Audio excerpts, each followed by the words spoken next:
month of Shravan. Evening. It's been pouring down rain. When did it start? The afternoon has passed and it's evening, but the rain hasn't stopped. Water is flowing everywhere. There are no buses on the roads. People are not visible either. Many of those who came out after seeing the disaster have already returned. However, it is not that the 1.5 people in the suburbs are not getting off the bus. Only those who have to return late due to necessity are now getting off the bus and running here and there with umbrellas on their heads. Amartya Babu also ran. No, what is the use of running? He does not have an umbrella with him. Since the sky was good in the morning, he did not feel the need to take an umbrella. But towards noon, the sky turned black and the rain began to fall. What rain? At first, he thought that it would stop. And if it stopped, he would leave the office a little earlier today. But what happened? As the rain stopped, the day passed. Even then, it did not stop completely, it continued to fall continuously. Amartya Babu hid the file in his hand above his head and rolled up his pants and entered the alley. There was quite a bit of water in the alley. He wouldn't have had to get out even in this water if the car had stopped at the door of his house. But there was no way. There was a big alley right in front of the house. Cars couldn't enter this alley. The office car, so they always leave him at the end of the street and pick him up from there in the car. After crossing the water, Amartya Babu came to the door of the house and rang the bell. The door opened almost immediately. It was his daughter Machul who opened it. Amartya Babu asked, "Why, no one has come?" Machul shook his head. His face was pale. His eyes were wandering. Amartya Babu understood that the girl was upset because no one came even after telling many people. That's what happened. At least on this day, today, on the occasion of his daughter's birthday, Amartya Babu had invited many of his relatives. It's the same for his daughter as it is for his son. This has been going on for years now. Actually, the birthday is just an occasion. Amartya Babu will meet everyone on this occasion, so he asked many to come. However, this time the arrangements were a bit more. He has bought this house for 15 days and has moved in. An old house. It was being sold at a rock-bottom price. Amartya Babu took the opportunity and bought the house. However, he couldn't tell anyone else when he entered the house in a state of disarray. His daughter's birthday was coming up, so he would tell everyone then. He had said so, but the disaster that has started since noon. Who else would come here with this storm on their minds? Amartya Babu said, "That's even more upsetting. Tell me what to do. It started at noon. The roads are flooded. I came here with so much difficulty. Come on, let's go inside. Have you cut the cake?" Machul shook his head. "No, none of that has happened yet.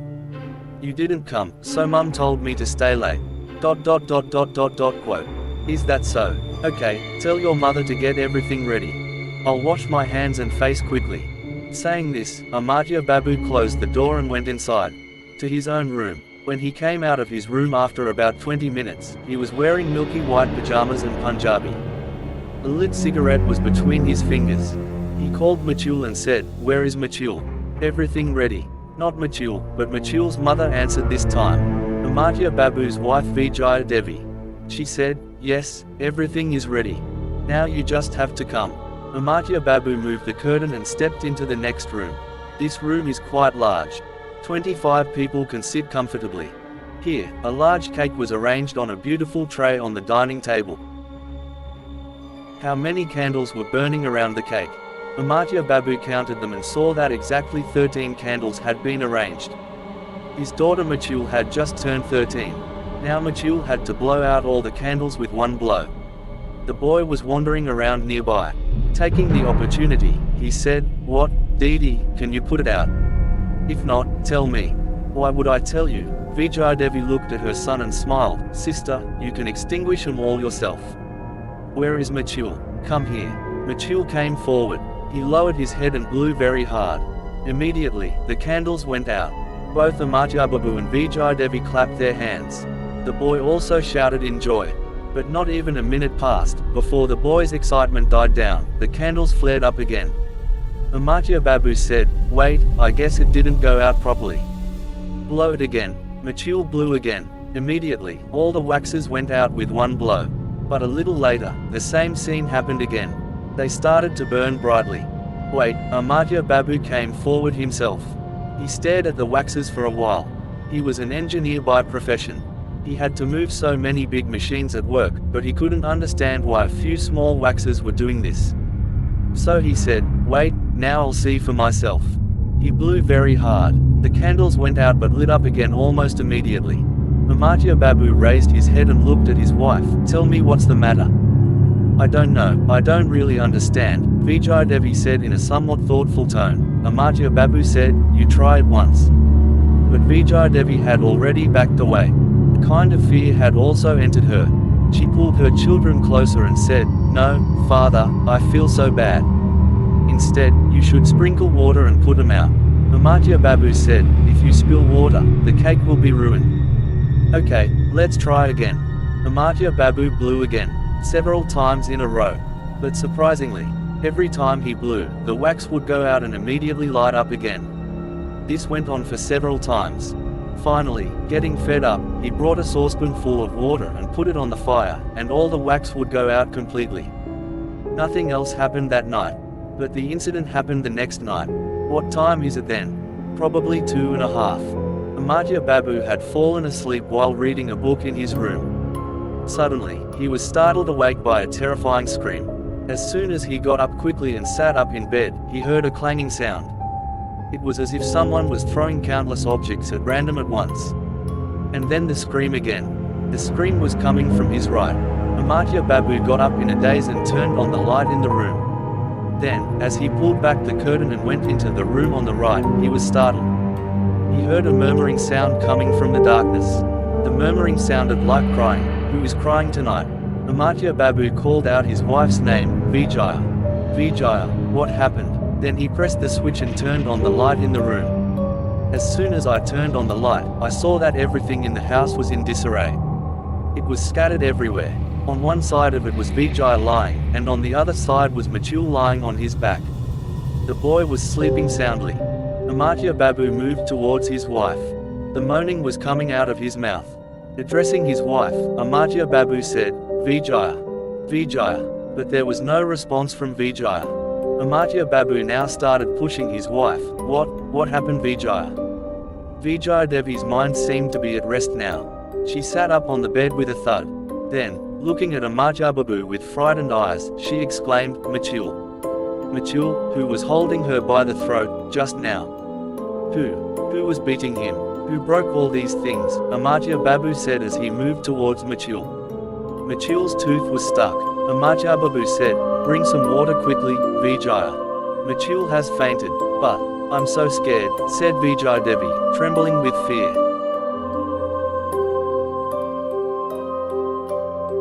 Amartya Babu, realizing the situation, got up. He was in his own room. He rushed over with the jug of water.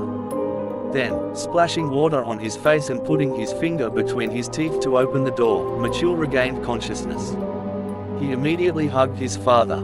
Trembling with fear, he said, "I won't stay here anymore, father. I'm very scared." Amartya Babu looked at his wife with his daughter. "Quickly take Chuchul and come with me." As soon as Vijay Devi took Chuchul in her arms, Amartya Babu took them to his room. As soon as Machul and Chuchul were laid down on their bed, Machul got up and said, "No, I won't sleep alone."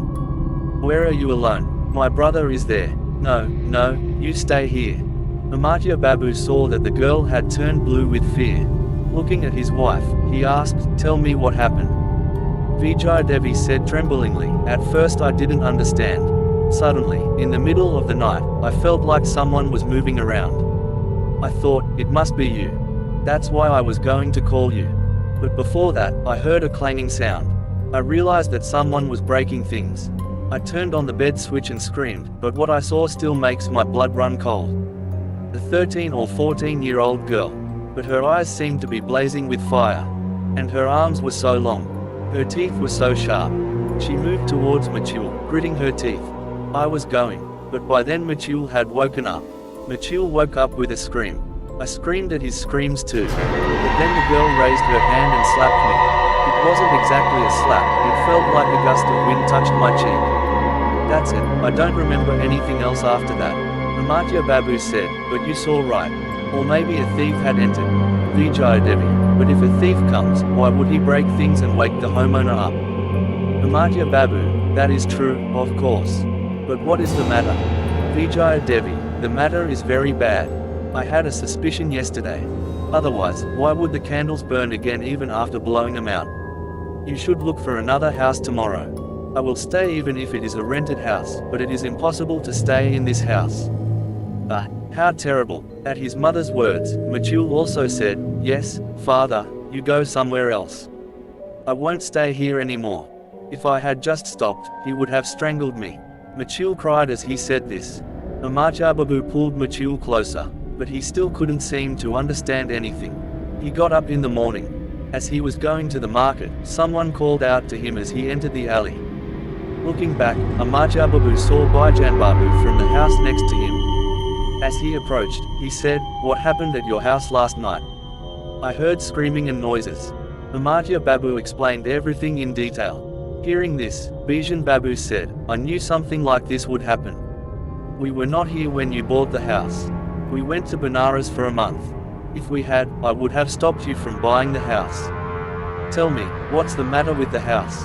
In fact, the person who built the house, 25 years ago, his only daughter died in a fire on her birthday. After the death of her daughter, the gentleman's wife also committed suicide one day in grief for her daughter. A couple of years later, the gentleman sold the house. But the one who bought it, he can't live there anymore for fear. It is said that after her death, the mother and daughter still take turns guarding the house like demons. Amartya Babu was surprised. He said, so the person I bought it from also had the same problem. Yes, said Baijan Babu, but I warned him before buying it. But he didn't listen to me. Later he believed me. Amartya Babu remained silent. He decided in his mind that today was a holiday. Today he would go out to look for a house to rent. Then, seizing the opportunity, he would also sell the house to someone. Finished.